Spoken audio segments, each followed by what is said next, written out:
तो इसका आपने खुलासा करना कि हमने करना हाउस के अंदर लाके। नैना ऑप्टिकल, ब्रांडेड स्टाइलिश नजर और नंबर के चश्मे मिलने का बाएतमाद मरकज। जब मैं तो सालियात के पास ताबानी किराना के बाजू में मालेगा। कंस्ट्रक्शन करना गवर्नमेंट की तरफ से नहीं है। स्कूलों में 2.5 कोटी खर्च करना, अभी हमारा जनरल बोर्ड का बजट भी आया नहीं है। मेरी आपसे ऐसी गुजारिश है कि ऐसी स्कूलें जहाँ पे हम जनरल फंड से कंस्ट्रक्शन कर सकते हैं और वहीं पर ये डिजिटल बोर्ड लगाना, कुछ डेस्क वगैरह करना, तो जो ज़रूरत की स्कूलें हैं उसको करना। मराठी स्कूल मालेगांव शहर में 2, बाकी सब उर्दू स्कूलें हैं। उर्दू स्कूल में भी मराठी कंपलसरी है, क्योंकि इसके दिहार में मराठी स्कूलों में करना ऐसा लिखा है। तो मराठी स्कूल 2 है, वो भी की जाए, और उर्दू स्कूलें जहाँ पर इसकी ज़रूरत है, यानी डिजिटल करने के लिए इंटरेक्टिव डिस्प्ले बोर्ड और डेस्क वगैरह, लेकिन ऐसे आदमी से काम करवाना, ऐसे ठेकेदार से काम करवाना कि जिसमें भ्रष्टाचार न हो। क्योंकि एक मामला आपने कोई इंक्वायरी लगाई है, हमारे आमदार साहब ने इंटरेक्टिव डिस्प्ले बोर्ड 5-5 लाख रुपये का दिया, जो कि जेम पोर्टल में 1,19,000 उसकी कीमत। अगर ऐसा भ्रष्टाचार एजुकेशन में हो और डिस्प्ले बोर्ड का टेस्ट लेना है, बड़ा 2.5 करोड़ का बजट है, 10 लाख का डिस्प्ले बोर्ड करके आप दे दे, तो आप ये इंक्वायरी लगाए हो, तो ऐसे आदमी से काम करवाओ। कम से कम एजुकेशन देकर आरोग्य में जो 2.5 करोड़ देना है, वो आरोग्य केंद्र है, एंट्री बेड की मशीन, ये जरूरत की चीजें हैं। ऐसे फोटोग्राफी, ऐसे आरोग्य केंद्र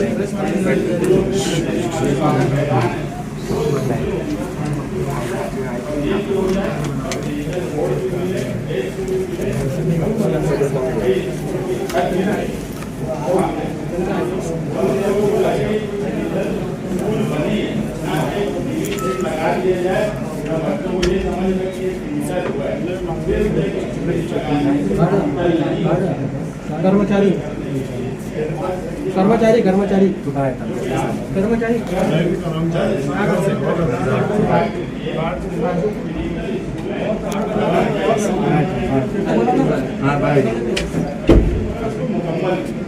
होने के बावजूद भी प्रशासन अपनी मनमानी करता है। भाई तो ये भी बोलूंगा, लेकिन इसके ऊपर अगर कभी गौर विधान करेंगे तो हमने पीछे भी देखो, हमने हाउस में पूरा गाइडलाइन करने के बाद भी, लेकिन प्रशासन डीआर बोलो या शासन गाइडलाइन बोलो, कोई भी अनुदान नहीं। हाउस करने के बाद प्रशासन की गाइड लेने, गवर्नमेंट की गाइडलाइन देने के बाद डीआर होने के बाद भी ना हमारे अकाउंटेंट साहब, ना हमारे आयुक्त साहब, ना उस पर कोई अमल वजनी होती है। ऐसा एक अनेक अनुदान का जो गरज का रास्ता होगा उसके ऊपर खर्चा करो और हाउस की सहमति के साथ यही बोलना है कि प्रस्ताव बनाकर दोबारा हाउस में आना चाहिए। महापौर मैडम, आपका अधिकार है, ये 5 करोड़ रुपये में कोई बहुत रोड मालेगांव में बन जाएंगे ऐसा नहीं है। अभी इसी महासभा में एक विषय हमारा है आखिर में 100 कोटी का। मेरी आपसे गुजारिश है कि 100 कोटी का प्रस्ताव बनने वाला है, उसमें शहर भर की रोड आने वाली है, डीपी रोड, तो आप सिटी इंजीनियर से सर्वे करा दो और ये 5 करोड़ जो 100 करोड़ वाले काम में ट्रांसफर कर दो। और सिटी इंजीनियर से सर्वे करने के बाद आपका ये अधिकार है महापौर का कि आप उस सर्वे की रिपोर्ट लेकर आप खुद भी सर्वे करेंगे, क्योंकि प्रशासन कितना अच्छा सर्वे करता है ये पूरे हॉल को पता है। और उस रिपोर्ट पे आप सिफारिश करिए कि कौन सी रोड की ज्यादा जरूरत है। वो 100 कोटी के रोड अगर बनेंगे तो वो शहर भर में हर हिस्से में आएंगे, वो अपोजिशन के वार्ड के हिस्से में भी आएंगे रोड। ऐसा तो है नहीं कि हमारा सब वार्ड एक दूसरे से कनेक्टेड है, अपोजिशन वाला भी है। बहुत सी ऐसी रोड है जो इतनी बड़ी है कि हमारे वार्ड से अपोजिशन के वार्ड तक जाती है। तो उस बात का ख्याल रखते हुए इसको 100 कोटी में ट्रांसफर करो, ये 5 कोटी, और एक साथ पूरा प्रस्ताव बनाओ। मैं तो बोलना चाहता पट्टन साहब से पूछे ताकि इरफान भाई, चलो ठीक है, हमारा प्रश्न जो है प्रशासन से, हमारा प्रश्न जो है प्रशासन से, हमारा तो कोई सत्ताधारी पक्ष से है नहीं। हमारा सिर्फ ये बता दो कि खर्चे की मंजूरी देने का इंटरप्रिटेशन क्या है, क्या सिर्फ रकम को मंजूरी देना है कि प्रस्ताव को मंजूरी देना है, ये स्पष्टीकरण देना प्रशासन ने।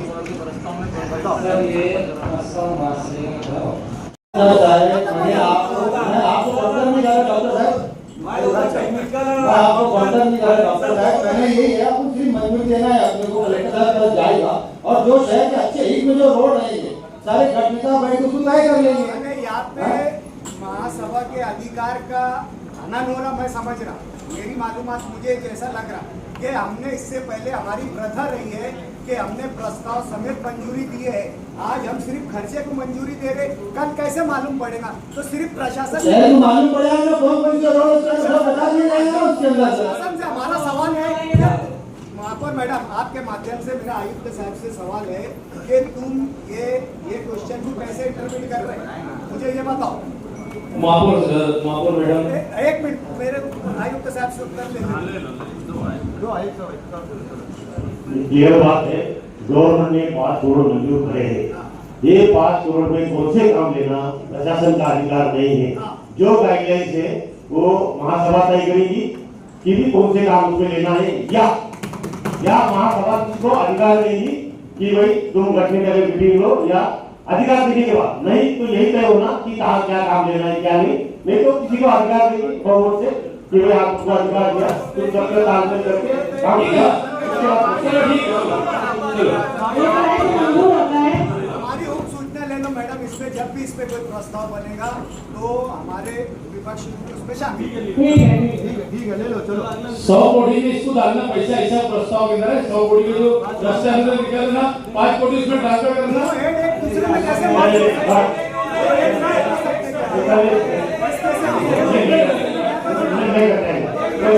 करते ही आएगा, नहीं करते हैं ऐसा, क्योंकि वो कहना है वो प्रशासन मानना है उसको ऐसा कर लो कि जो आप बैलेंस रख भी रहे, हम भी बैलेंस रखेंगे। 100 कोटी का जो प्रस्ताव बनाएंगे तो ये 5 कोटी का अलग रखो। सिर्फ मेरा ये बोलना है कि ऐसी रोड उसमें इक्तदार में है कि अपोजिशन में है, ये ना देखते हुए जो जरूरत की रोड है वो अगर अपोजिशन के वार्ड में भी है तो वो भी लो, और प्रशासन ने प्रस्ताव लाना, रिपोर्ट बनाना, और महापौर को ये पावर और इख्तियार है कि वो सिफारिश कर सकते हैं, उन्होंने सिफारिश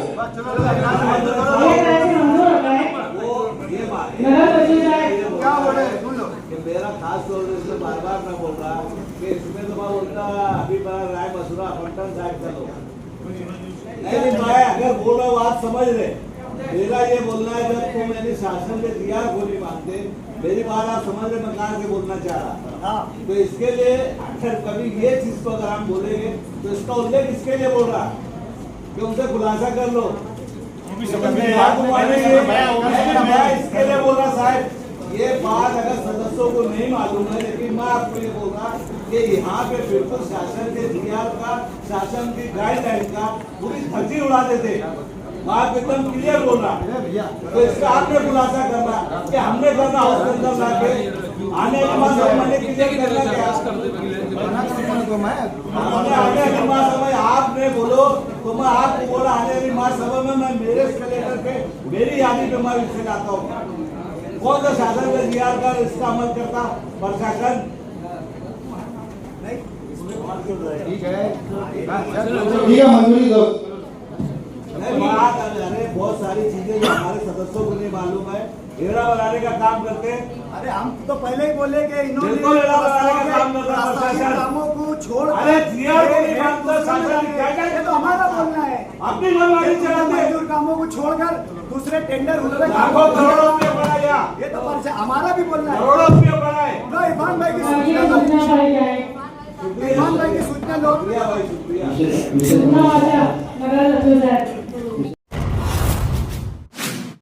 ये जो विषय है, मेरा एक विषय कि शहर के अंदर नहीं, मैं समझता हूँ पूरे और महाराष्ट्र की बात है। एक हमारी पूरे शहर की जितने भी नगर सेवक है, मैं समझता हूँ सबकी तरफ से ये विषय है, अरे धार्मिक विषय है, चाहे गीता हो, कुरान हो, बाइबल हो, चाहे कोई भी धार्मिक कोई भी किताब हो, जो हम पढ़ते हमारे धर्म के अनुसार, हमारे इस्लाम के अनुसार जो हम पढ़ते हैं, हमारे मरहूम को हम जो इसारे सवाब भेजते हैं, जिसको हम कुरान शरीफ बोलते हैं, हिंदू भाइयों को मिलता है ना, बाइबल है, जितनी भी ऐसी किताबें, धार्मिक किताबें, उसको पढ़ने के बाद ऐसा होता है पुरानी होने के बाद उसके वर्ड निकल जाता है और उसकी बेउम्मती होती है। कहीं हम देखते हैं रोड पे चलते हुए, रोड पे पड़े हुए रहते हैं, कहीं रहते हैं, तो उसके लिए एक कब्रिस्तान मालेगांव कॉर्पोरेशन ने और महापुर साहब आपको मैं खास तौर से बोलना चाहूँगा, क्या एक कब्रिस्तान के लिए जगह देना चाहिए, उसको वाल कंपाउंड करना चाहिए और उसको एक बड़ा शेड बनाना चाहिए, ताकि पूरे महाराष्ट्र से यहाँ पे लाके मालेगांव शहर के अंदर उसको जमा करेंगे और उसको जमा करने के बाद एक बड़ा गड्ढा, नहीं 100 बाय 100 का गड्ढा खोदने के बाद उसको वहाँ पे दफन करना, उसको दफन करना ताकि उसकी बेउम्मीदी ना हो। खासतौर से जैसे हमारे मालेगांव के अंदर जो सोनापुर कब्रिस्तान जिसको बोला जाता, एशिया का सबसे नंबर 1 बड़ा कब्रिस्तान माना जाता, पूरे महाराष्ट्र से जो कुरान शरीफ है हमारे जो मदरसों के अंदर पढ़ा जाता, घरों के अंदर पढ़ा जाता, वहाँ पे लाया जाता और उसको यहाँ से दूर आंध्र प्रदेश के अंदर गुलबर्गा शहर करके एक शहर है, वहाँ पे लिया तो उसको दफन किया जाता। तो मेरी महापुर मैडम से गुजारिश है, पूरे हॉल की तरफ से मैं बात बोलना चाहता हूँ कि यहाँ पे जगह ऐसी देना कॉर्पोरेशन है ना, 3 से 4 एकड़, उसके ऊपर एक बड़ा शेड बनाना, उसको वॉल कंपाउंड करना, वहाँ पे पानी की व्यवस्था करना, लाइट की व्यवस्था करना और उसको एक साथ साथ मैं ऐसा बोलना चाहूँगा महापुर मैडम, उसको एक नाम देना चाहिए मौलाना बारी, जो हमीदिया मस्जिद के बड़े कब्रिस्तान के बहुत बड़े मौलाना रहे, उसका एक नाम देने से मेरे सर पर रखा है।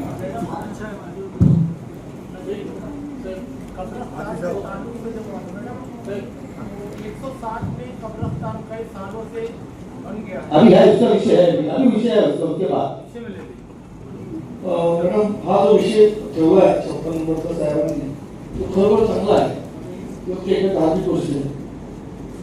माझी या प्रोग्राममध्ये एक माझी मागणी उदाहरणार्थ त्या शहरात जेवढे महापुरुषांचे पुतळे असतात त्यांना जो कंपाऊंड दिला असता, या महापुरुषांच्या पुतळ्याच्या अवतीभोवती काही जाहिराती लावतात लोक, पुतळ्याचे उत्क्रमण होते, याच्यात माझी सूचना दिली आहे, तर याच्यावर ज्या काही तुम्ही असे आपले जाहिरात करत असतील त्यांच्यावर कठोर कारवाई केला पाहिजे।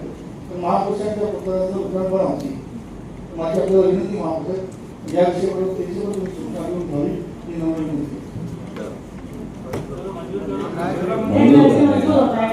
बोलना चाहते बोले बोलना तो ये चाहते कि ये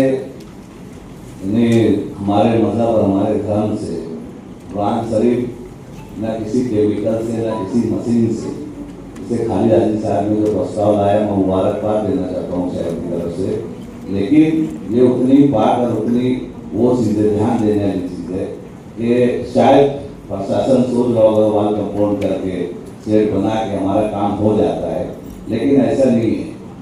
इसलिए कि वहाँ धार्मिक किताब के जो कागज हो गए उसको किस तरीके से वहाँ रखना, उसके लिए कई सारी चीज़ें वहाँ हमको उसका इंतजाम करना पड़ेगा, रेट लेके रखना पड़ेगा।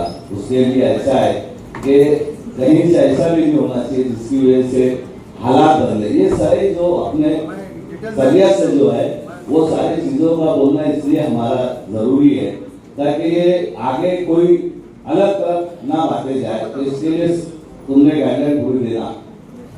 महापुर मैडम ऐसा है कि जब वो ऐसा मान के चलो अपने 100 बाय 100 का खड्डा बोले, कम से कम 10 से 15 फीट या 20 फुट खड्डा गया हो, उसी तरीका उसका तरीकेकार ऐसा है। मैं उस शहर में गया हूँ, गुलबर्गा शहर में गया हूँ, कब्रिस्तान के अंदर मैं जा चुका हूँ और 2012 के अंदर जब मैं पहली मरतबा नगर सेवक बना था तो मैंने फिर बताया हमारे जो मरूम मौलाना बारी साहब थे, उनकी एक तमन्ना थी, ख्वाहिश, वो शहर पूरे शहर से जमा करके वो भेजा करते। तो जब मैं वो कब्रिस्तान में गया, जब मैंने पूरी मालूमात की, हमारे ट्रस्टियाँ से मैंने मालूमात की उसको दफन किया कैसा जाता, तो 100 बाय 100 का खड्डा बोलते कम से कम 20 फुट बोले, 30 फुट बोले और उसके अंदर कुरान शरीफ को डाला जाता है, जिसके वड़ा कहते हैं उसके बाद उसके ऊपर मट्टी डाली जाती, मट्टी डालने के बाद थोड़ा पानी डाला जाता, फिर कुरान शरीफ डाला जाता है ना, उसके बाद फिर मट्टी डाली जाती। इस तरीके से वो दफन किया जाता और वो 5-6 साल के अंदर वो डिस्पोजल रहता। वो वड़क भी जो पेपर जो रहते हैं वो वड़क जो है वो भी मट्टी बन जाती है। इसमें जो उसकी गर्भवती इंशाल्लाह अल्लाह ने चाहा तो नहीं होगी। और सभी धार्मिक किताबों की बात कर रहा हूँ मैं, एक किताब की बात नहीं कर रहा, पूरे समाज के लोगों की है ना। अगर हिंदू भाई अगर चाहते हैं वो उसके इलाके में मना ले, और जो नहीं चाहते हैं वो इसको उसके इलाके में मनाया जाए, देखो सब मजहब की बात है।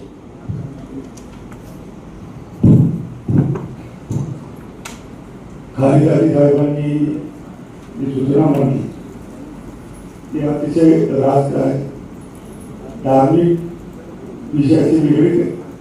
मी हिंदू बांधवाच्या वतीने माननीय महापौर मॅडम आपल्याला विनंती करतो की हिंदू बांधवांमध्ये पण जे काही मंदिरं बांधलेली हिंदू एरियामध्ये त्या ठिकाणी लोक जुने देवाचे फोटो आणि जो रोज हार आपण देवाला टाकतो ते हार पण ते काढतात आणि इतरत्र फेकले जातात मंदिराच्या आजूबाजूला।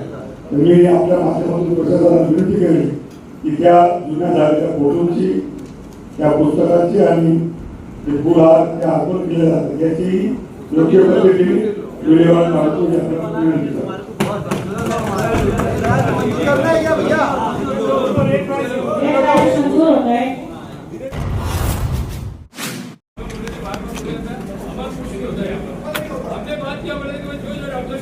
लगाते क्यों नहीं नाम कि ये डॉक्टर की रात में ड्यूटी है, इतने दिन में रात को सही बोल रहे कि कोई नगर सेवक है तो वहाँ पर ढेर पिक्चर दिखते लोग तो दिखते ही नहीं, 40-50 लोग दिखते हॉस्पिटल करना पड़ेगा।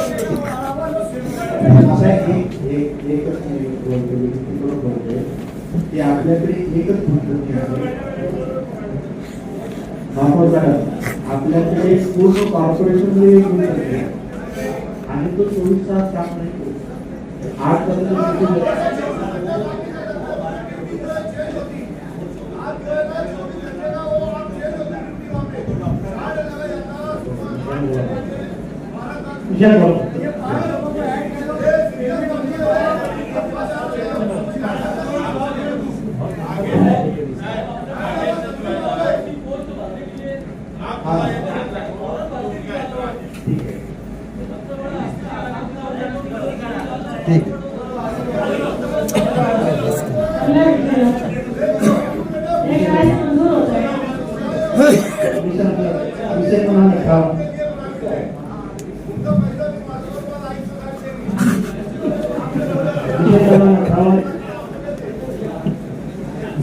विषय क्रमांक 58 आयुक्त पहले जाओ तमाम सार्वजनिक बांधकाम।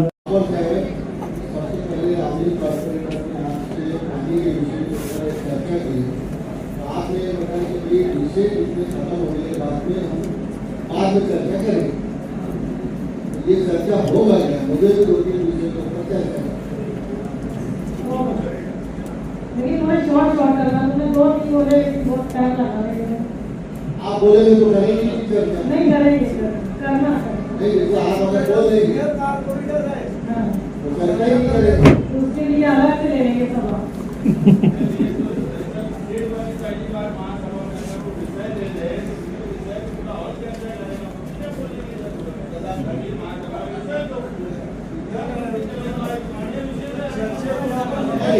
मुसाफिर भाई, आपने 100 कोटी के ऊपर जो चर्चा की उसी के मुताबिक मुझे जो बोलना है, हाँ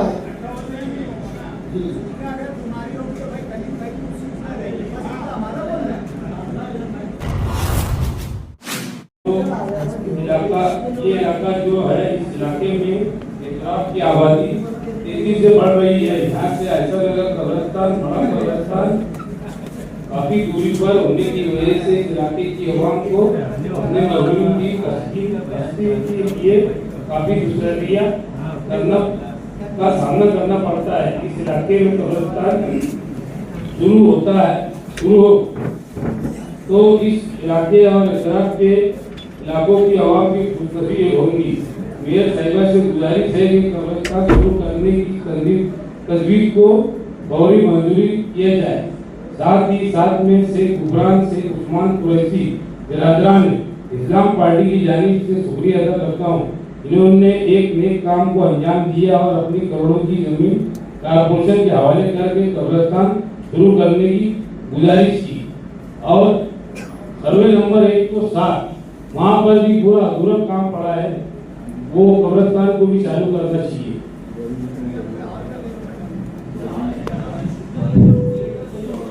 शेख गुबरान शेख उस्मान कुरैशी खानवादे पूरे सभागृह के हॉल की तरफ से शुक्रिया। कारपोरेशन और शहर का वो शुमारी हिस्सा उनका एहसानमंद है, उनको देना चाहिए। महापौर मैडम, दरेगांव शिवार 114-1 में जमीन मालिक जो है शेख गुबरान शेख उस्मान कुरैशी, उन्होंने 2 एकड़ जगह पे कब्रिस्तान उन्होंने तैयार किया है। वाल कंपाउंड, जनाजा हॉल सब रेडी है। अपने कारपोरेशन से गुजारिश है कि वहाँ पे रास्ता, लाइट और पानी की व्यवस्था होनी चाहिए और जल्द से जल्द वो कब्रिस्तान चालू करने की अनुमति देनी चाहिए। और वार्ड नंबर 4 में कोवारवाड़ी में 107 में जो कब्रिस्तान है, वो कब्रिस्तान का वाल कंपाउंड का काम थोड़ा सा ही बाकी है, उसका कुछ बजट का विषय है, वो जल्द से जल्द कंप्लीट करके वो भी कब्रिस्तान जल्द से जल्द पूरा होना, वो भी चालू करना चाहिए। ये आपसे गुजारिश है।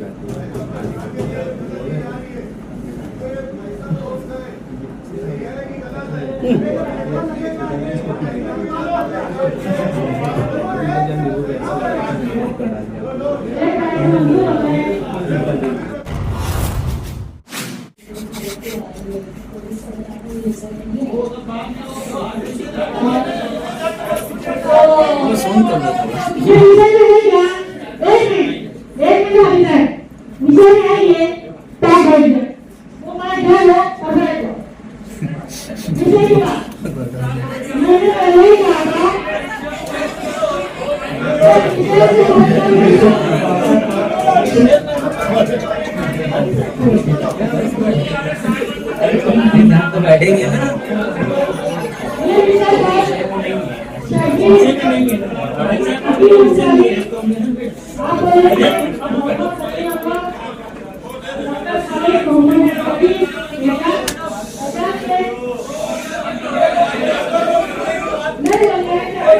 मंजूर करो, मंजूर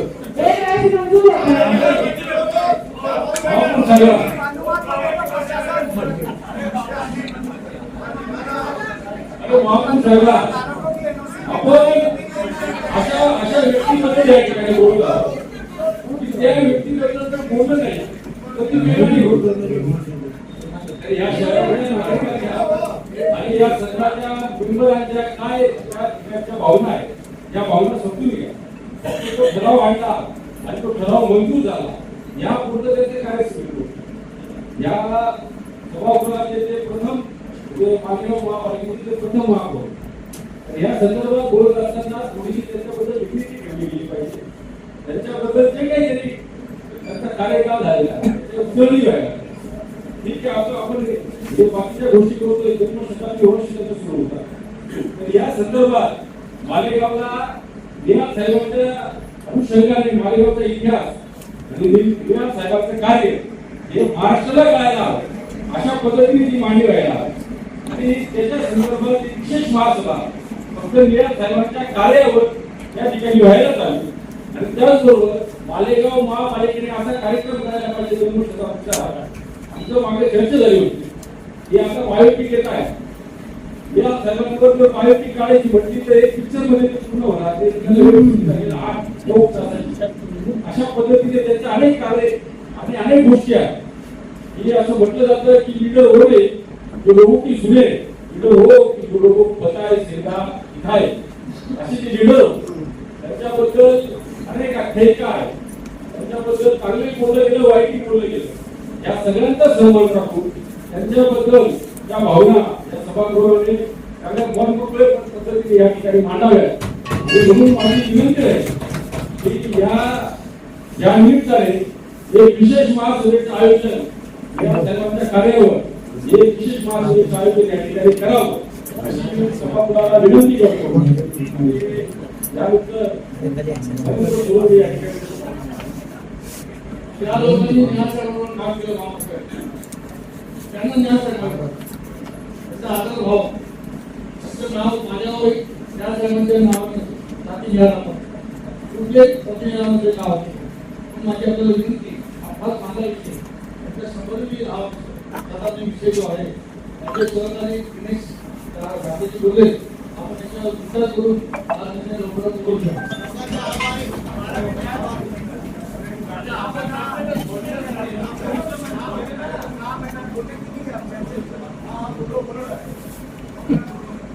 मैडम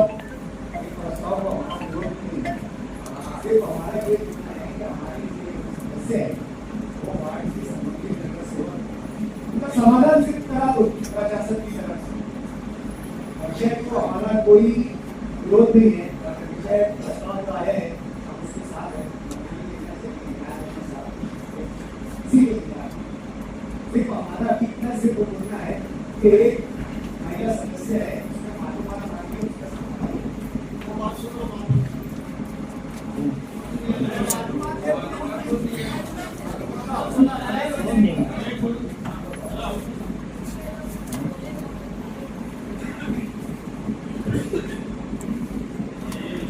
बोलना नहीं चाहता था, ये लगता था कि और तमाम हमारे लोग देना वाले अगर उन्होंने भी खुलकर दिल से हमारे मगर साथ भी नहीं नजर आते नहीं इस तरह की बात करना ये बराबर बात नहीं है।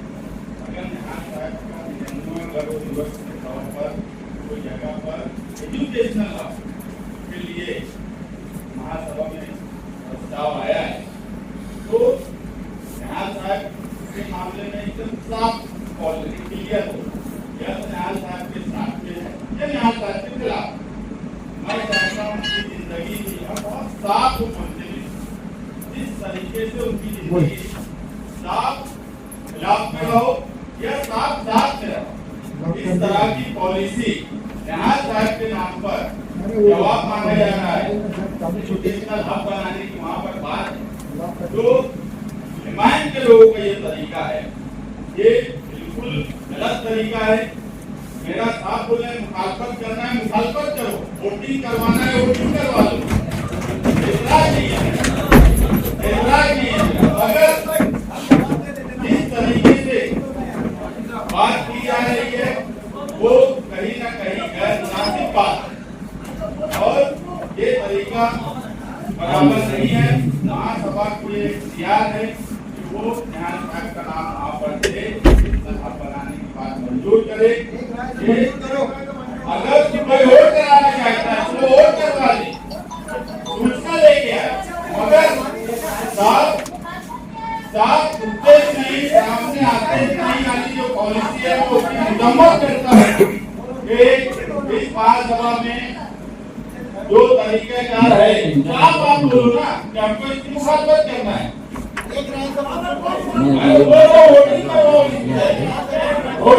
सभा में हम लोग एप्लीकेशन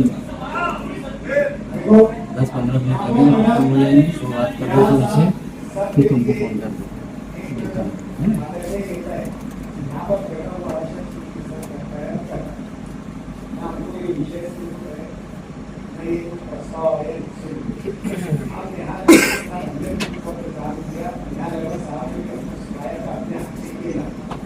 हम इस चीज बात बोल रहे हैं कि एक खातून काउंसलर को ये चाहती है कि मैंने कोई सवाल किया है तो मुझे उसका इत्मीनान बख्श जवाब दो। आप एकदम साफ नोटिस में ले लो कि इस विषय की एमआईएम मुखालफत नहीं करता, इसमें हमारी सूचना को हम सूचना भी यानी ये अनुमोदन भी देते और हमारा तो क्या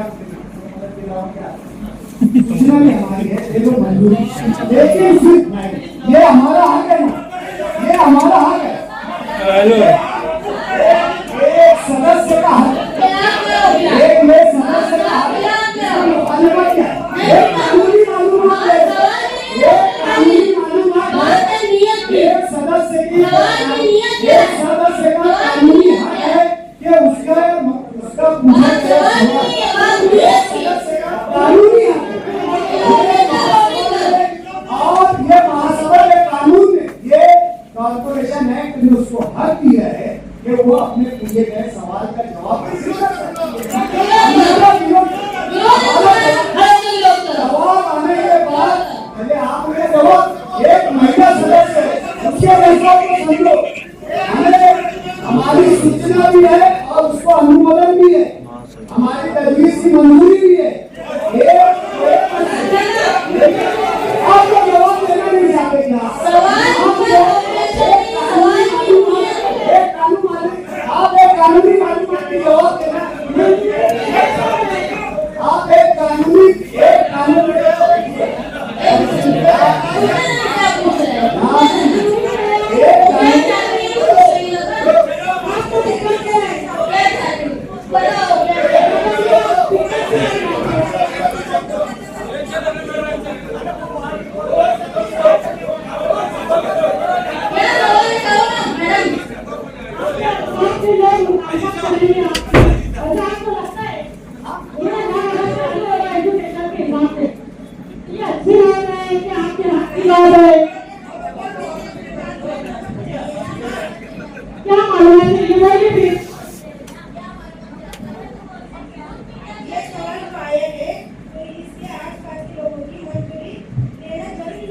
अगर कॉर्पोरेशन की जगह है तो मंजूरी की जरूरत नहीं।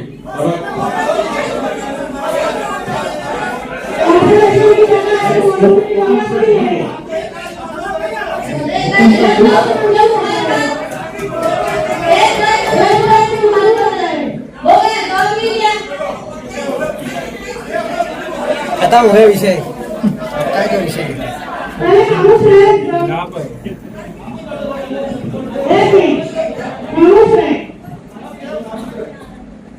मालेगांव म्युनिसिपल कॉर्पोरेशन की जनरल बोर्ड मीटिंग के लिए अपोजिशन लीडर होने के लिए दो पार्टियों की तरफ से दरखास्त आई है हमारे पास। हमने दोनों पार्टियों का जायजा लिया। मेरा इलेक्शन में शिवसेना ने अपने उम्मीदवार को खड़ा करके एक्टिव अपोजिशन का किरदार निभाया। शिवसेना ने अपने 18 मेंबरों की साइन के साथ ठहराव करके गठ नेता शिवसेना के गठ नेता ने अपोजिशन लीडर के लिए एडवोकेट नीलेश काकड़े का नाम दिया। आज मैं उनके नाम का ऐलान करती हूँ। Opposition leader advocate Nilesh Kakade.